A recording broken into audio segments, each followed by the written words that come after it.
Hola, hola, hola, hola, ¿qué tal? Un saludo para todos ustedes. Y bueno, hoy les voy a contar una historia sobre seres mitológicos, sobre guerras, sobre Grecia y claramente sobre los Juegos Olímpicos. Y por eso, esta historia.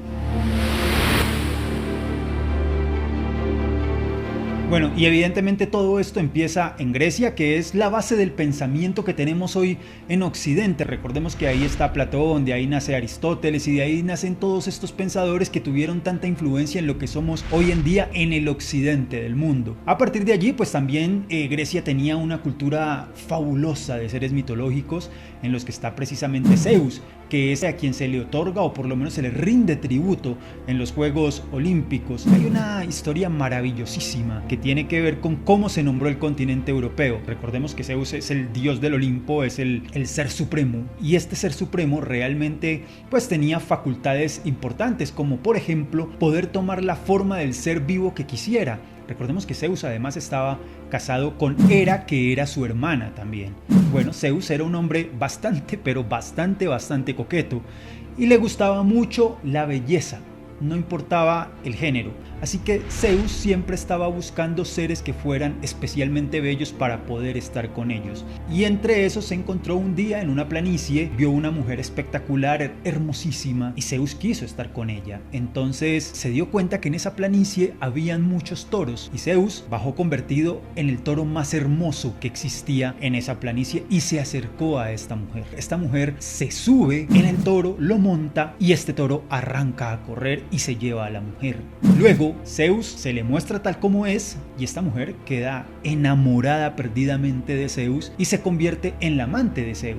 Bueno, resulta que pasó el tiempo, viene el papá de esta mujer, llega a la planicie y empieza a buscarla desesperada y empieza a gritar Europa, Europa, Europa. Lastimosamente el papá nunca encontró a Europa, pero a partir de ahí cuenta por lo menos la leyenda que se fundó Europa y por eso el continente o el viejo continente lleva el nombre europeo. Pero bueno, más allá de eso, Zeus también tiene que ver mucho con la historia que vamos a contar. Los Juegos Olímpicos iniciaron en el año del 776 a.C.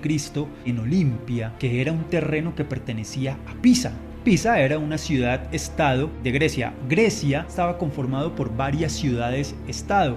Estaba Pisa, estaba Esparta, estaba Atenas. Todas estas eran ciudades-estado que pertenecían a Grecia, pero que tenían condiciones políticas completamente diferentes dependiendo de quién reinara precisamente en cada una de ellas, pero al final hacían parte de un mismo país. Entonces Olimpia pertenecía a Pisa, pero vinieron los espartacos y vinieron también los eleos a tratar de conquistar Olimpia, pues porque además de ser ciudades-estado, pues entre ellos se querían arrebatar las ciudades para acrecentar todo lo que era el poder. Recordemos que el poder en la antigüedad, bueno, hoy también está representado en terrenos y propiedades.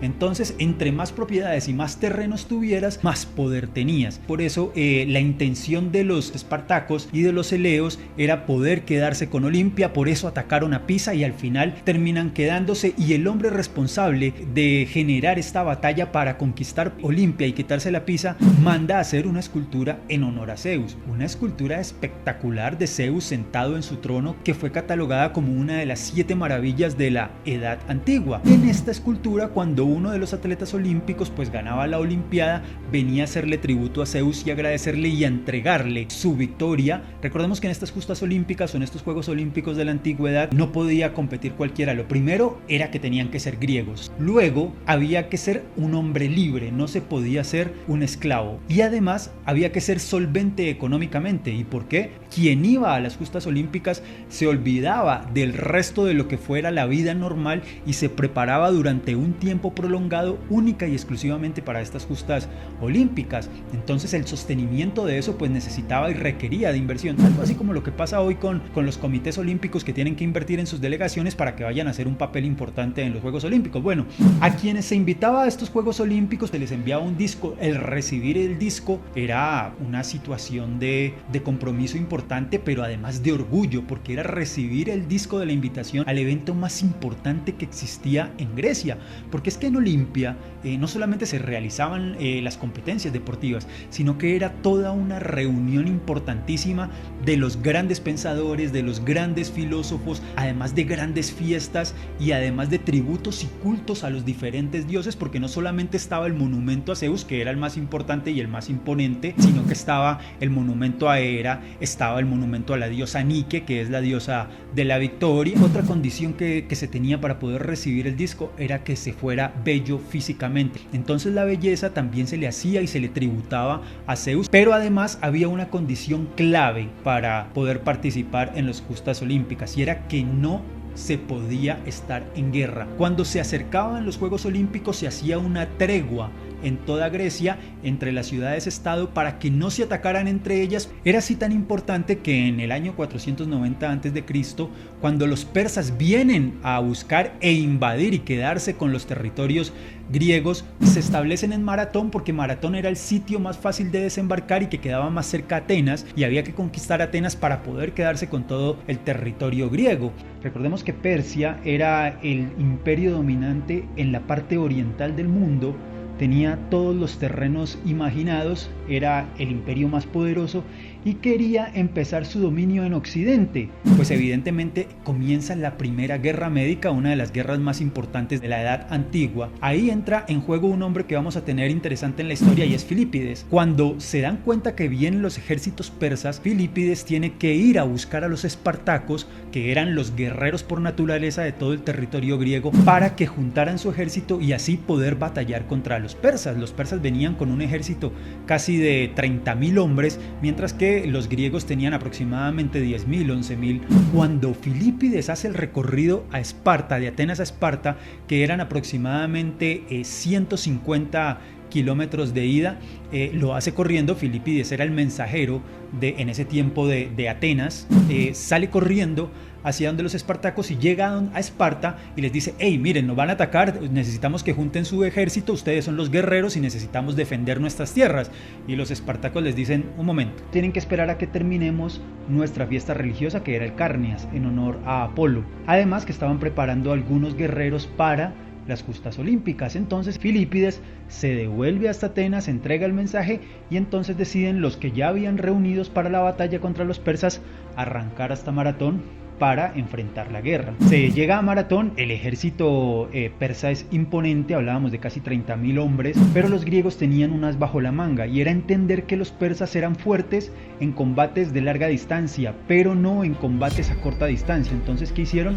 Obligarlos a tener una confrontación uno a uno, cuerpo a cuerpo, porque aquí los griegos eran fortísimos, y ya en esta confrontación uno a uno, pues el ejército persa se vio debilitado y los griegos lograron conseguir la victoria en esta batalla de Maratón, la Primera Guerra Médica. Recordemos que las batallas médicas tienen este nombre porque los griegos llamaban a los persas medos. Algunos dicen que en son de burla porque los medos eran un grupo de guerreros muy inferior a los griegos, otros porque sencillamente los confundían. Entonces Grecia gana esta batalla, los persas, que estaban en cabeza de Darío I, que era el rey en ese momento, se tienen que retirar, y entonces los griegos se quedan con la victoria, y aquí vuelve a aparecer Filipides. Resulta que el mensajero tiene que nuevamente correr hasta Grecia para llevar el mensaje de victoria. Entre Maratón y Atenas habían 42 kilómetros que eran los que tenía que hacer corriendo Filipides para entregar el mensaje, pero él ya había hecho aproximadamente 300 en el ida y vuelta a Esparta para buscar a los guerreros espartacos, y además había batallado en la Primera Guerra Médica. Entonces hizo nuevamente el recorrido de 42 kilómetros y llegó a Atenas, y en su último suspiro dijo: hemos ganado la batalla, y se desplomó y murió. Por eso nació la Maratón, en honor a Filipides y ese recorrido que hizo de los 42 kilómetros. Ahora, este tema de haber perdido contra los griegos para los persas fue completamente una catástrofe, y no se iban a quedar con esta. Ellos iban a seguir tratando de conquistar el imperio griego, y por eso 10 años después, ya no en cabeza de Darío porque había muerto, pero sí de su hijo Jerjes I, pues van a volver a buscar atacar a los griegos, pero esta vez no lo van a hacer en Maratón, sino que lo van a hacer en las Termópilas. Las Termópilas es un camino angosto, es un estrecho por el que se accede a Atenas. El ejército persa se desplaza hasta las Termópilas para avanzar hacia Atenas. Esto lo entienden así los griegos, se dan cuenta de todo el plan que tiene Persia, vuelve a reunir todo su ejército, vuelven nuevamente a buscar a los espartacos, que son los guerreros principales, y los espartacos vuelven y les dan la misma respuesta: es que estamos en el Carnias, además nuestros guerreros se están preparando para las Olimpiadas, entonces en este momento no podemos. Y es que el ataque de los persas fue entre abril y agosto, cuando se desarrollaban todo este tipo de situaciones. Pues bueno, los persas no eran bobos, ellos sabían que si atacaban en estos meses, los espartacos, que eran los guerreros principales, iban a estar ocupados. Ellos sabían que ellos no iban a dejar de estar en los Juegos Olímpicos, ni iban a suspender sus fiestas por una batalla. ¿Qué sucede? Leónidas, que fue uno de los guerreros más importantes que tuvieron los espartacos, pues ya era un hombre de avanzada edad, tenía 60 años. Él dijo: yo voy y apoyo al ejército griego, denme algunos hombres para poder afrontar esta batalla. Los espartacos finalmente acceden y le entregan a 300 para esta batalla de las Termópilas, por eso el nombre de la película que todos conocemos. Y a partir de ahí entonces se va a vislumbrar la segunda batalla médica. Y bueno, entonces arrancan ya para las Termópilas. Las Termópilas, como lo decíamos, es un camino muy estrecho en medio de unas montañas. Ahí se van a sentar estos 300 hombres con el resto de ejército griego. No era que fueran solamente esos 300, sino que habían aproximadamente unos 7000. Cuando llegan los persas a las Termópilas, se encuentran con los 300 espartacos, van a atacarlos. Primero, otra vez, utilizan a sus arqueros. Los espartacos ya habían evolucionado en sus escudos, no hacen nada las flechas, entonces tienen que ir a atacar otra vez hombre contra hombre, y otra vez nuevamente Grecia empieza a ganar la batalla. Y cuando parecía que iban a ganar otra vez la batalla y vencer a los persas, pues aparece el traidor. Este traidor le dice a Jerjes que él conoce un camino por donde pueden rodear al ejército griego, atacarlo y así vencerlo, pero que la condición era que lo hiciera rico y lo hiciera libre. Jerjes accede, toman el camino que les había dado el traidor, rodean realmente, como lo dijo el traidor, al ejército griego. Es aquí donde Leónidas le dice a los griegos, cuando se dan cuenta de esta situación, que se vayan, que se queden los que quieran luchar, pero que el resto se pueden ir, que no hay problema, porque entiende que va a ser una masacre total. Muchos del ejército griego se van, pero los que se quedan casi todos son los espartacos. Los 300 se quedan luchando, terminan muriendo todos, y Jerjes va a cortar la cabeza de Leónidas, la va a empalar, y esta va a ser su bandera de victoria. Bueno, y todo este contexto histórico, pues para entender realmente la preponderancia que tenían los Juegos Olímpicos y Olimpia también, ¿no? Entendiendo que ni siquiera una guerra podía parar las justas, y es que era tan trascendental ganar, que quien se quedara o venciera en estas cambiaba casi que su estatus y se convertía en un hombre que primero, a donde llegara, a cualquier ciudad-estado de Grecia, iba a recibir alimentación gratis y vivienda gratis. No solamente era recibir la corona de olivo silvestre ya, nada más, no, es que se convertían realmente casi que en ídolos de toda la sociedad griega. Y luego llegó el proceso de conquista del Imperio Romano, y los romanos se quedaron con las figuras mitológicas de los griegos, pero les cambiaron los nombres. A Atenea le pusieron Minerva, a Hera, que era la esposa de Zeus, la llamaron Juno, al propio Zeus lo llamaron Júpiter, y Poseidón terminó siendo Neptuno. Y a partir de allí, pues los romanos también empezaron a acrecentar su imperio desde lo mitológico, hasta que llegó Teodosio.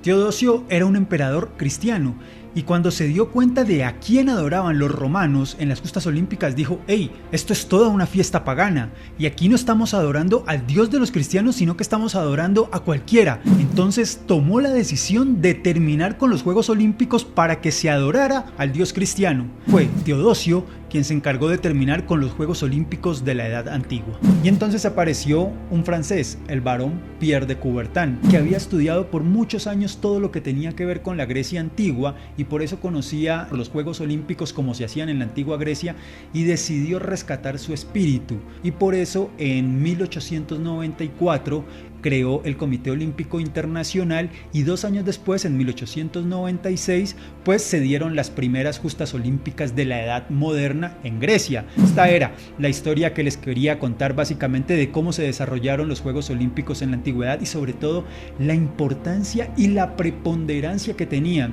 no solamente desde lo deportivo, sino desde lo social, desde lo político, y también para el desarrollo de las ideas, porque recordemos que aquí se juntaban todos los grandes pensadores, y ellos no iban a pasarla bueno un rato, no, es que ellos iban hasta Olimpia para exponer sus ideas, para exponer todo ese desarrollo de pensamiento que habían tenido durante los 4 años anteriores a las Olimpiadas, y a partir de ahí ganaban seguidores y detractores. Bueno, y esto era todo lo que les quería contar. Chao, chao.